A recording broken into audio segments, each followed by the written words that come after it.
tambahan gerakan tambahan gitu. Gue rasa Kluivert itu kayak Pep. Jadi build up, ikutin instruksi gue, tapi di depan improvisasi. Oke, pertanyaan selanjutnya coach. Menurut lu, ini kan orang sering nganggap lu yang sekarang itu pro Kluivert dibanding Sintayong. Ya. Apa yang Sintayong punya tapi tidak atau belum dipunyain sama Kluivert? Kluivert and team ya?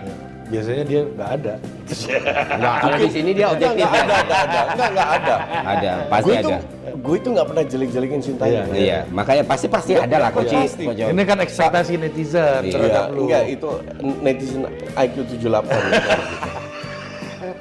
Tapi mayoritas netizen itu waras. Iya. Jadi kalau gue lihat salah satu kelebihan Sintayong itu ada di fisik. Benar. Oh, optimalisasi Yes, fisik betul. ya. Itu salah Belum satu kelihatan di Kluivert ya. Ya, belum kelihatan dan itu salah satu lah sama mungkin organisasi defense lebih bagus. Cuman kalau lu pemain Indonesia semua, gue masih paham. Tapi 6 pertandingan 6 poin itu kan sebuah bukti dalam kualifikasi Piala Dunia ini. Bahwa itulah kenapa gue dukung. Gue nggak setuju kalau orang bilang lu Belanda lu aman, enggak. Kluivert juga gue kritik kok. Ini akan 4 apa 3? Di nanti besok lawan Arab dan Qatar ya? Just. Berarti Gua ya harap Phoenix sama Jay sih kalau 4. Kalau 3 ya Rido. Sebenarnya yang mau 3 back, 4 back minimal untuk gue. Kluivert udah mencoba 2 match dengan 4 back. Dia punya 2 pilihan, mau 3 back atau 4 back. Sekarang lu bertanggung jawab. Lu nggak bisa bilang lagi gue nggak punya friendly match. Ya. Iya kan? Ya. Nah sekarang terserah dia mau main 3 back atau 4 back. Ya, karena Tapi kalau gue bilang 4 back lebih cocok. ya ini pasti pilihan berat buat Kluivert karena satu sisi dia udah pernah menang lawan Arab juga. Apa namanya? Ya Indonesia udah pernah melawan Arab dengan bermain 3 back.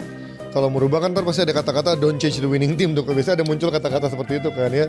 Ini kan jadi dilematis yang menarik ya. Kalau kalah atau nggak menang pas semua keluar kata-kata. Dan main di Saudi kan nggak menang juga, seri. Iya. Itu beruntung si Martin Pas nahan penalti itu. Iya. Ya, tapi kan dia juga yang blunder sebenarnya kan. Iya. FIFA agenda ini. Oh iya, benar. Kalau Sintayong kan pegang U23 juga, itu bisa dipoles lah kasarnya. Kalau Kluivert nggak ada waktu. Ini uji coba pertama loh. Iya.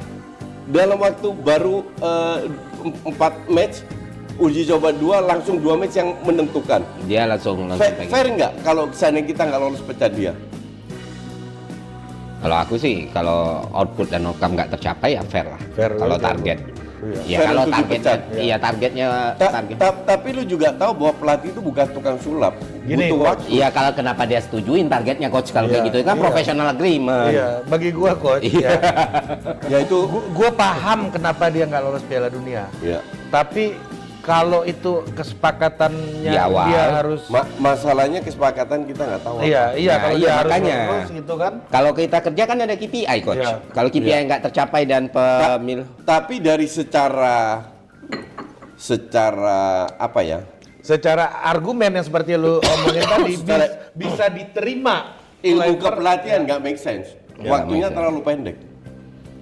Sintayong itu juga dari setelah 2 tahun 3 tahun baru kelihatan cara mainnya. Ya, makanya kita balik lagi ke pertanyaan Iya, awal. Kalau udah tahu agreementnya. sebenarnya Iya, kenapa diambil? diterima? Kalau gua nggak jadi Kluivert kan gua ambil. Gue nggak yakin target itu diberikan. Iya. Justru yang gue yakin lebih ke tanamkan fondasi biar kita bisa terus. Masalahnya kan Pak Erick Thohir udah bilang ini tujuannya untuk bikin Indonesia masuk Piala Dunia. Jadi dasar argumennya tuh udah mentah gitu. Karena dia sendiri yang jual itu kan, gua harus mengambil keputusan pecat Sintayong supaya yang terbaik untuk timnas karena kesempatan yang gini-gini. Ya bagi Pak Eri kan Iya. bahaya juga dia kalau nggak masuk Piala Dunia. Iya, makanya kan dia berani lagi ngomong kayak gitu. Jadi Bahaya juga dia. akan terasa sangat aneh. Secara politik. Iya. Ya. Ya. Makanya gue kalau orang sekarang berdebat soal siapa yang masuk, siapa yang tidak masuk, justru gue sekarang apresiasi Gue nggak ada yang gue ragukan ini dari 28. nggak ada. Nggak ada. Kalau Oke semua. Egy, Yakob, karena Beckham, memang sesuai Mark performanya, Klok, iya. sesuai realitanya yang terjadi di liga Iya, masing-masing iya, dan mereka iya. dapat menit bermain. Iya. Nah, ini pertanyaan ke Bang Ari sama Coach Ila. Bang Ari duluan deh. Kalau misalnya Piala Dunia Indonesia masuk, kredit siapa yang bakal paling besar? Pak Erick kah? Kluivert kah atau Sintayong lah, selain di luar pemain ya. Dan kalau Sintayong misalnya pasti enggak. Kalau gue jadi misalnya nggak masuk, siapa yang paling di blaming? harus Diapresiasi kredit. apresiasi kredit yang paling besar. Pasti ini miliknya pemain. Iya kan gue bilang di luar pemain. Di luar pemain dia pelatih. Kalau nggak Masuknya di luar Patrick Kluivert. Gue kali ini gue bantah Ari karena kasusnya beda dengan biasa. Kalau biasa gue setuju, nggak ada yang ini pelatih atau pemain. Iya pelatih. Ya nggak akan ada, Iya. nggak akan Cuman- ada ketua Iya, federasi itu yang kalau kasus yang normal. Cuman yang menggerakkan ini sampai begitu banyak orang datang kan Erick Thohir. No, menurut Koci Erick Thohir deserve. Gitu. Because- Kalau seandainya kita lolos, itu Erick Thohir dapat kredit. Kalau kita tidak lolos, Erick Thohir juga yang kena. Karena dia berani mengambil keputusan untuk menggantikan pelatih. Nah kalau gua beda Pak Koci. Kalau lolos ini adalah Kluivert, kalau ini gagal ini Erick Thohir. Yo.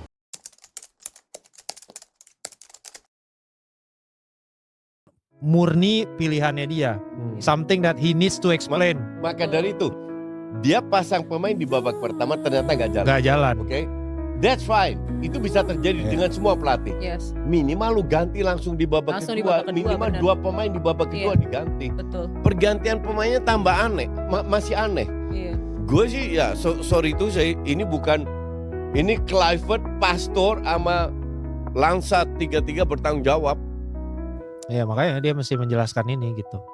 Karena kan sebenarnya dia dipilih karena memang untuk bisa meloloskan kita. Chance-nya gede. Pak Erick Thohir bilang gitu. Gitu kan. Enggak, tapi di luar itu nih, lu lihat per match aja lah. Iya. Kalau pergantian udah oke, pemain oke, semua oke, kita tetap kalah. We Iya. can accept that. Iya. Ini kan nggak perlu kalah kita. Rasanya tuh kita punya pilihan tapi kok nggak dilakuin. Iya, itu yang bikin kita kita jadi agak gedek. kesel gitu loh. Iya. Betul. Tapi ya, komposisi pemain ini yang membuat gue sangat kecewa. Dan Kluivert bertanggung jawab atas itu. Sesimpel itu. Kalau cuman masalah culture aja, emang nggak ada pelatih Belanda lain yang bagus. Emang kenapa harus Belanda, Coach? Karena culture. Ini aku agak berbeda nih sama Oke, Coach. sekarang gue tanya sama lu. Iya. Pelatih Itali, timnas Itali, pelatihnya orang apa? Sekarang? Ya. Ya sekarang Itali. Jerman, Ya sekarang Jerman. Spanyol, Ya sekarang Spanyol. Inggris, Ya sama. Belanda. Belanda. Pemain kita paling banyak orang apa? Orang Indonesia. Enggak. Orang Indonesia keturunan Belanda. Dia kan orang Yang Indonesia. Enggak. Lu jangan ngeles, Fer. Lu harus akui bahwa rata-rata ini pemain yang baru aja dapat paspor Indonesia, yang backgroundnya adalah Belanda. Setuju? Iya, cuman aku udah punya komparasi kalau pelatih sebelumnya dan Indonesia itu sepak bolanya kan kita punya waktu panjang nih, Koci. Kita punya waktu panjang, Koci. Kalau kemarin kita cuman mepet nih. Iya. Flight or fight. Iya. Flight or fight. Iya. Kita punya kualitas Iya. dari Europe. Ya udah masuk dan mostly Belanda. Iya. Ini kan jangka panjang. Iya. Jangka panjang di AFC 2 U23 dengan cuma 4 diaspora di lapangan, kita bisa berbicara banyak loh. Artinya asumsi yang ada di kepala kita yang mengatakan bahwa timnas ini bisa maju cuma karena diaspora dari Belanda itu mulai harus ditinggalkan. Bukan berarti mereka bukan amunisi yang bagus, tentu bagus kan. Iya. Tapi di sisi yang lain adalah ternyata di AFC 23 yang mana itu panggung yang bergengsi juga, kita ngelawan tim-tim raksasa juga. Kita ngalahin Korea Selatan, Iya. kita ngalahin Yordania 4-1. Yordania itu one of the best loh Iya. di Asia. Kita bikin susah Irak, kita hampir ke Olimpiade dengan komposisi yang mana 3-4 diaspora doang nih. Iya. Artinya apa? Artinya kalau ada fundamentalnya bagus, kalau passionate, kalau emang the system it works. Karena waktu itu kan ya kita bisa bilang lah, kita harus fair untuk akuin AFC 23 itu adalah peaknya Sintayong. Setuju. Itu peaknya Setuju. Sintayong, kayak bestnya Sintayong kan di situ. Dan ternyata dengan lokal yang kita punya nih, yang besar dan lahir di sini, dengan bantuan diaspora, harmoni itu tercipta, Coach. Iya. Jadi menurutku, aku juga nggak masalah kalau nextnya pelatih Belanda, tapi jangan yang level kayak gini. Gus Hiddink kayak, Setuju. Luis Van Gaal kayak. Tapi kalau nggak dapat level kayak gini, ujung-ujungnya Enggak. dia pemain maksudnya kayak tiba-tiba nih Frank de Boer. Iya. Jangan. Jangan. Gue setuju. Sebenarnya kalau emang lebih cepat mungkin akan lebih bagus juga kan gitu. Akan lebih bagus juga. Reaksinya dibanding kita Ini harus nunggu persis 65. kesalahan yang dilakukan STY lawan Cina. Dia cadangin Tom di babak pertama. Kluivert sama, bikin kesalahan yang sama. Ya. Lu kalau cadangin Tom, oke, fine. Lu pasang siapa di tengah yang kreatif? Ya. Gak ada, men. Berarti kalau ini, kan lu In this case, ya, salah dia. definitely salah. Bukan Kluivert aja, Pastor juga, Lanza juga. Iya. Nah, berarti kan tadi lu udah menganalogikan komparasi gitu kan antara STY lawan Cina dan juga Kluivert lawan Arab Saudi. Berarti kan sebenarnya dengan ini ditambah nanti misalkan Irak nyata nggak not going well gitu, coach. Ya will cost his job nggak sih menurut lo? Kalau ngomongin fairness ya? Sangat bisa jadi. Ya kan fairnessnya karena Sangat bisa jadi. karena fatal gitu menurut gua kesalahannya di sini. Kecuali lu kalau kalah lawan Irak tapi kalahnya kurang beruntung. Lu main bagus, lu create banyak peluang, ada perubahan, ada apa. Ya. At least lu masih ada prospek untuk next match ya. Iya, oke. Iya kan? Ya. Tapi kalau lu tetap bikin kesalahan kayak sekarang, ya. Ya. Nah, tadi gua sempat Gue udah nggak bisa backup lagi. Kan gue selalu bilang, lu jelek gue kritik, I don't care lu siapa. Iya. Iya kan? Ini udah bukan masalah lu Belanda lu aman lagi ya. Nggak ada, nggak pernah gue. Karena ini udah menyangkut tim nasional Indonesia Timnas gitu. Indonesia, Kalau iya. Arsenal MU dia masih Belanda aman, gue percaya. Kalau ini Nggak tim nasional. juga, gue selalu kritis. Tapi intinya adalah gue sangat kecewa karena ekspektasi gue juga tinggi.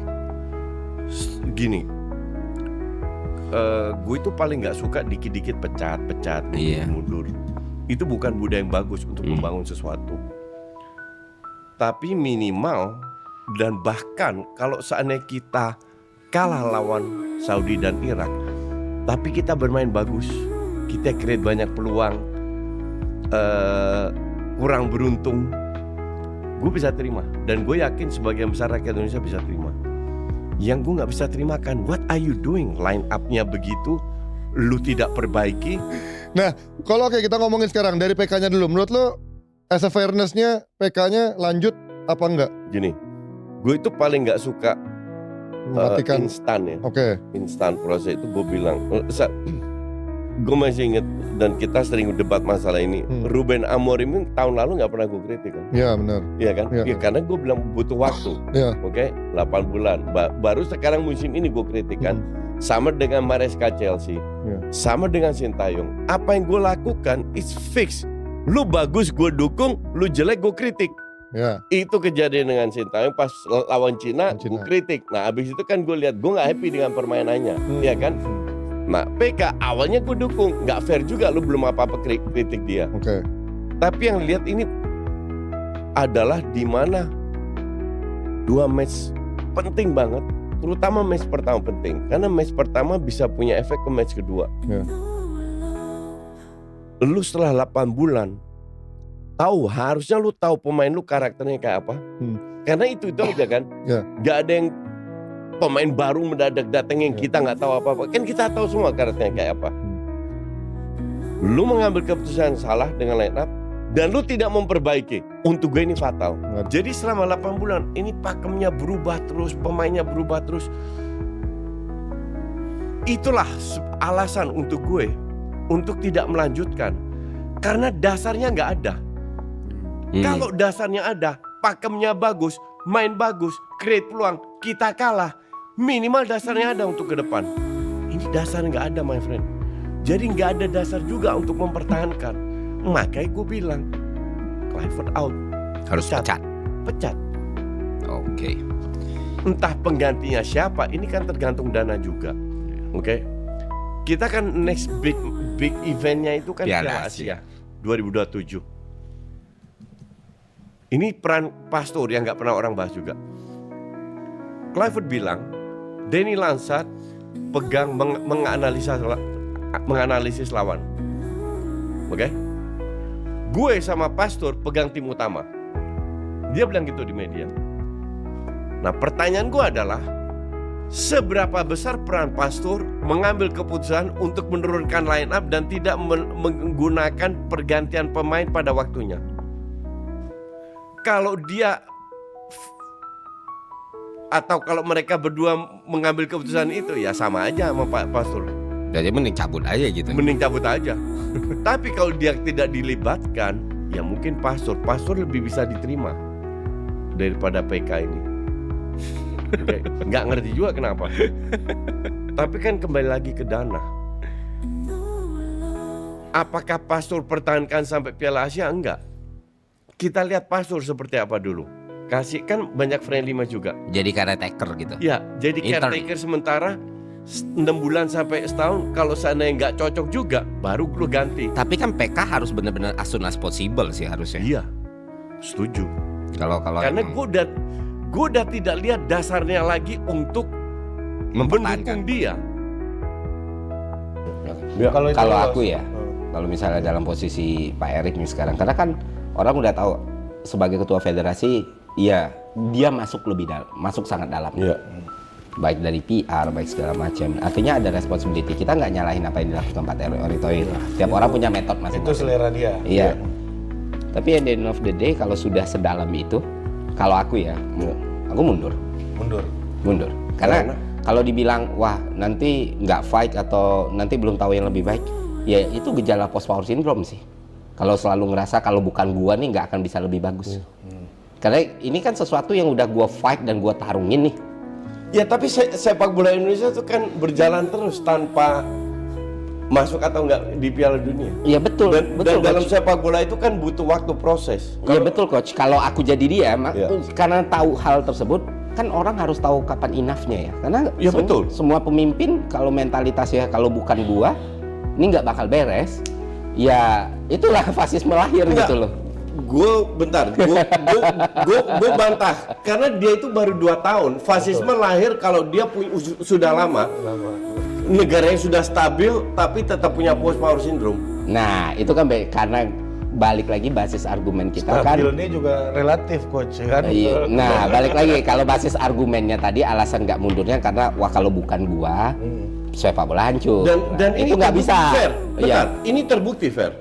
Di Indonesia tiap kali ganti ketua, ganti kebijakan. Iya. Sementara bagaimana lu menanamkan sebuah kebijakan kalau lu tiap 5 tahun atau berapa tahun lu diganti? Cannot. Jepang survive itu berkembang, Korea, Belanda, Italia, Spanyol dan lain-lain karena mereka dengan puluhan tahun melakukan kebijakan yang sama. Betul. Di Indonesia itu tidak terjadi. Betul. Jadi kalau lu Kebijakan tuh melekat sama orang kalau di sama Indonesia. orang. Jadi kalau lu mundur, lu nggak peduli dengan sepak bola Indonesia ke depannya. Lu hanya peduli dengan Piala Dunia doang. Which is untuk gue penting-penting nggak penting.